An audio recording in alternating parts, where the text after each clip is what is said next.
শিশুর মতোই দৌড়াদৌড়ি করা, কারণে অকারণে ঘরের বারান্দা কিংবা বাড়ির উঠোনেই সারাদিন খেলাধুলা। ক্ষুধা পেলে বাড়ির কর্তার পেছনে অদ্ভুত শব্দ করে ঘোরা, আবার পেটে খাবার পড়লেই মান অভিমান ভুলে কর্তার কোলে ওঠে নিষ্পাপ শিশুর মতোই আরাম খোঁজা। বনে নয় বরং লোকারণ্যে মানব শিশুর মতো আচরণ করা বিরল বন্যপ্রাণী এই সজারুটির বসবাস।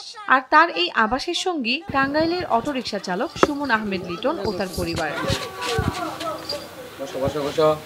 বছরখানেক আগে টাঙ্গাইলের ঘাটাইল উপজেলাবাসী লিটন স্থানীয় এক কলাবাগান থেকে মৃত পায়ে একটি সজারু শাবক দেখতে পান। অসুস্থ সজারু ছানাটির মায়ায় পড়ে যান তিনি, আর সে থেকেই পরম মমতায় অসুস্থ সজারু ছানাকে অতি যত্নে নিজের সন্তানের মতো আদর করে সুস্থ করে তোলেন তিনি। ধীরে ধীরে বড় হতে থাকা সজারু ছানাটি লিটনকেই মনে করেন বাবা মা। দুই সন্তান ও স্ত্রী নিয়ে লিটনের ছোট সংসারে যোগ হয় এই নতুন সদস্য, আর সে থেকেই চলছে এই বন্যপ্রাণীটিকে নিয়ে তার নতুন এক সংসার। পরবর্তীতে এক শিকারীর কাছ থেকে আহত আরেকটি সজারু শাবককে ৩০০ টাকায় কিনে সুস্থ করে এখন দুইটি সজারু লালন পালন করছেন তিনি। মারা যাইতো, এটা তো অবস্থা খারাপই ছিল, মানে যে অসুস্থ ছিল আর পানিতে চুইবা পানি খাইয়া মানে ওর অবস্থা মরার অবস্থা। আইনা ওরে ওষুধ খাওয়াইছি, অ্যান্টিবায়োটিক ওষুধ খাওয়াইছি, জ্বরের ট্যাবলেট খাওয়াইছি, গা তেনা দিয়া এই গামছা দিয়া সুন্দর করে মুইছা, হ্যাঁ, পরে শুকাইয়া পরে 2 দিন তারপরেও মানে কিছুই খায় নাই, 2 দিন কিছুই খায় নাই। পরে 2 দিন পরে ওরে আমি ওই আলু আস্তে আস্তে আস্তে আস্তে 2 টুকরা 3 টুকরা করে খাওয়ার পরে দেখি না আল্লাহর রহমতে সুস্থ হয়ে গেছে।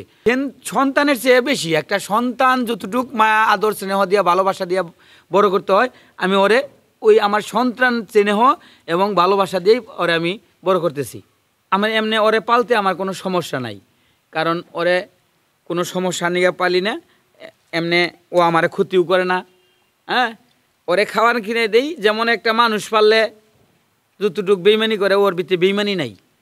এই নতুন সদস্যদের যত শত গল্প গ্রামের বাইরে বহুদিনই গোপন ছিল, তবে সম্প্রতি সামাজিক যোগাযোগ মাধ্যমে ভাইরাল হয় লিটন ও বন্যপ্রাণী দুটির নানান ভিডিও। সজারুর মানব শিশুর মতো সব আচরণ মনে জায়গা করে নেয় অনেকের। বিলুপ্তপ্রায় নিশাচর প্রাণী দুটিকে দেখার জন্য প্রতিদিন দূর দূরান্তের লোক এসে ভিড় করে লিটনের বাড়িতে।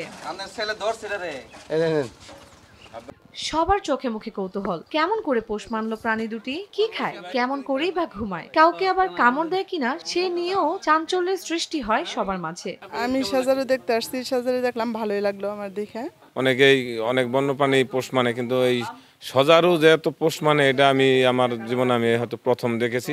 আমি আসছি আসলে মির্জাপুর থেকে, এই জায়গায় আসছি সকালবেলা, দীর্ঘ 5-6 ঘন্টা অপেক্ষা করার পরে সন্ধ্যার দিকে সজারু বেরিয়েছে। আমি আগে কখনো সজারু দেখি নাই, এই প্রথমে সজারু দেখলাম, খুব ভালো লাগলো।